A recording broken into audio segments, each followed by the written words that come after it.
This is your government video on the single executive. We know that in the Constitution, they set up the president to be the head of the executive branch, and the president is just one person. Many different types of democracies around the world often have 2 or 3 people do this job, but in the Constitution, they chose to have a single person. Remember, in the original writing of the Constitution, the vice president didn't really work with or under the president because they were from another party.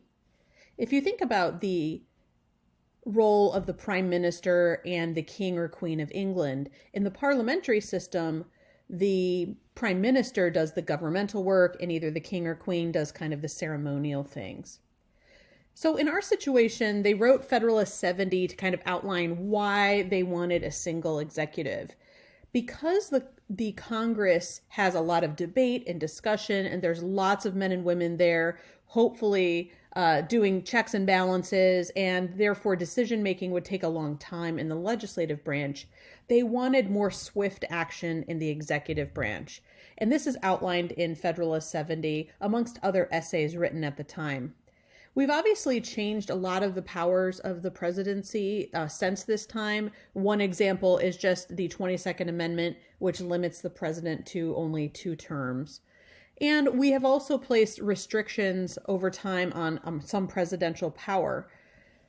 But presidents today are very, very powerful, more powerful than maybe what was outlined in the Constitution. So here are just some issues. The president's main job is to make sure that the laws of our country are executed and enforced properly. But we know that this can be different depending upon who is president. There isn't enough time or money to enforce every single law perfectly all of the time. So oftentimes presidents prioritize what they think are really important. This can be affected by the president's ideology or political party preference. And that also can influence and affect how they get the job done, what they prioritize, which parts of the government they want to have large budgets or small budgets.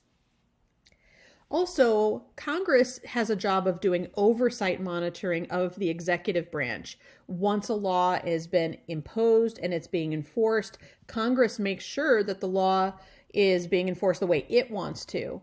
And if they don't like what they see with the executive branch, they can open an investigation into how the executive branch is enforcing a law. It could also open up congressional investigations into the president's actions and whether they believe the president is violating his oath of office. That could eventually lead to an impeachment proceeding. But most of the time, oversight could lead to court challenges. It could also lead to Congress amending or restricting the way that the executive branch enforces laws. So from a constitutional perspective, the president is banned from being a currently serving representative or senator in Congress. This is different from the British parliamentary system where the prime minister is selected from a member of parliament. So they did want the executive and congressional branches to be checks and balances of each other as opposed to maybe working together. The president does have the ability to appoint members to the cabinet. These are the heads of the major departments of government.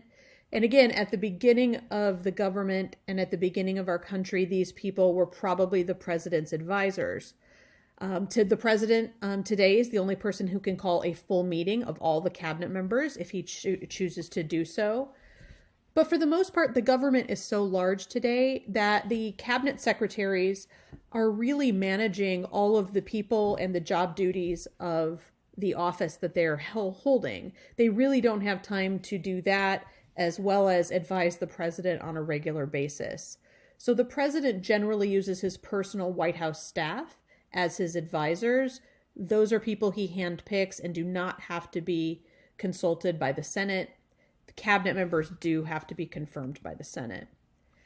So members of the cabinet, secretaries like the Secretary of State, Secretary of Defense, Secretary of Housing and Urban Development, they technically work for the president who is their boss, but they get their budget and their directives in the force of law from Congress. So again, a cabinet secretary is seen as the head of a major department. They're employing a lot of people. They're making sure that laws are being enforced.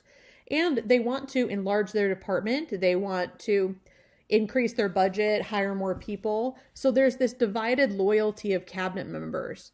Yes, the president gets to choose them and they have to be confirmed by the Senate, but they also have to be nice to Congress because Congress is the one that can make their job more difficult or help them by giving them more money and staff members. Now, this also means that sometimes these people that are personally appointed by the president don't necessarily see their job as being personally loyal to the president 100% of the time. Their job is to work on behalf of the American people and get the job done of running this department of the government. And sometimes that differs with what the president wants them to do.